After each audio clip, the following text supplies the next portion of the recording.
Good morning. Habari Gani.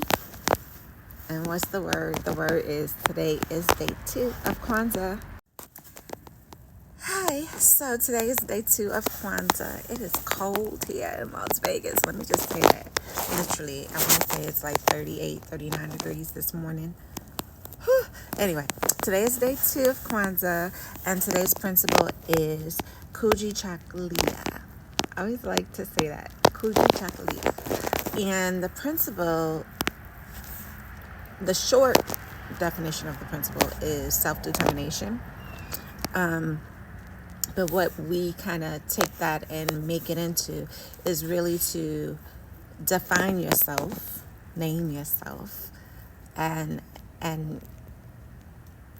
we define us for us. So let's say for us by us, right? So we define ourselves, we rename ourselves, or we name ourselves, we speak for ourselves, and we create for ourselves. So that's the whole idea behind it. And that made me think of some things. Like I started to think about like the idea of naming ourselves and how important that is. So for instance, if you think about the original name for Africa, so the original name for Africa before colonizers came, or rather, let me not say the original name because who knows what the actual original name, but one of the indigenous names for Africa is, I always mess up the way you say it, and it's Alkebulan, and it meant the mother of mankind or the Garden of Eden. And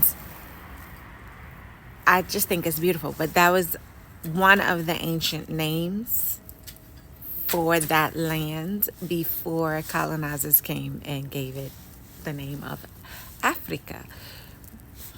There's been dispute over how the name got its name. There was something about someone named Africanus, and then there was something about it was more of a French name like Africas, but there's dispute over that. Whatever it was, it wasn't the name that the people of the land called it. It was a name given to that land, much like America.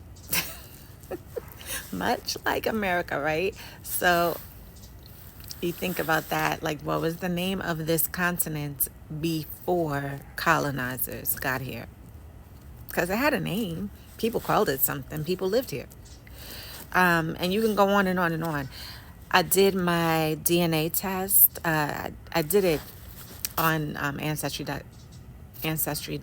DNA, sorry. But I also did it with the African Ancestry, which is a Black-owned company.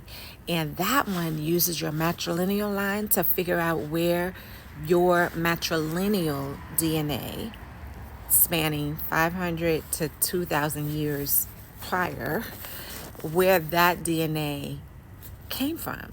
And they do that by looking for where that same line of DNA shows up today on the continent of Africa, and actually anywhere, because there have been people who have results and it's like, oh, your DNA comes from Europe or Spain or Portugal. Anyway, I did mine, and my matrilineal line comes from Cameroon and Equatorial Guinea, which that's a trip in and of itself. One day I'll tell that story. Anyway, it got me to thinking today with the whole idea of naming yourselves. What was the name of Cameroon or Equatorial Guinea before colonizers got there? So like, for instance, I know that the name of Cameroon came from the Portuguese, and they had called one of the rivers there Rio Camarones, and that's because there were a lot of shrimp, which might explain my love of shrimp. But so Rio Camarones, then it just became Cameroon, and then Cameroon. And then Equatorial Guinea used to be called, when the Spain owned it, Spanish Guinea. And then it got changed to Equatorial Guinea.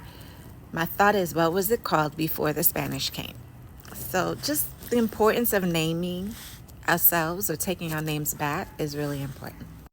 So along those same lines of naming ourselves, I decided to take a walk. So I'm out here walking around. I thought about my own name, right? And I know that my dad wanted to name me Amina, which is awesome. It means honesty, and it fits me because I can't stand liars. Hate it. But my mom decided she wanted to name me Toya. Toya Flora. Flora for my grandmother Flora. And Toya because my god sister's name, one name, Kim Toya. And she liked the Toya part of it, so she named me that. Years and years and years and years and years, I have tried to figure out, like, where did this name come from? This Toya. It's not LaToya, it's not Tanya, it's just Toya. So I did some research. It's interesting though. If you research the name Toya, what you will find, oh, it's a common Japanese last name. Or, what's the other one I heard? It's Russian. There's something else. Oh, and that it's a derivative of Victoria. It's a derivative of LaToya. And it's a derivative of Tanya. But what you won't find is the most awesome, I think. So, Queen Tuya. Tuya. T-U-Y-A. That's the closest to Toya that I've ever found. So that is where I think, it's the most ancient. She was Queen of Egypt. She was married to Seti the First, Pharaoh Seti the First.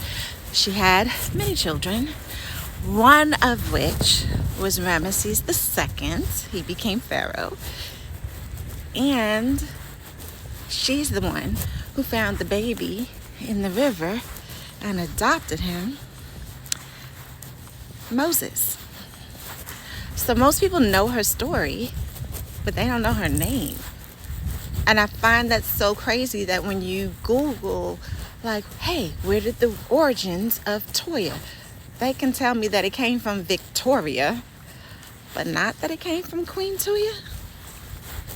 So I'm going to go about naming myself and taking my name back and giving it its proper designation. Also, there's also another Toya from African history, and she was one of the warriors that they depicted in the Woman King. So she's one of the warriors that fought off the Portuguese for so long. She was eventually captured, this Toya. So she was eventually captured and sold as a slave in Haiti. She decided, hey, I'm not going to let all my military training go to waste. I'm going to train this young man over here and teach him what I know. Who did she train? Dessains, if you know the history of Haiti. So my name actually has some weight, like some serious weight. And that's what I'm taking back. The origins of my name come from Queen Tuya and warrior woman Toya. Hey now. See y'all tomorrow. Happy Kwanzaa. Bye.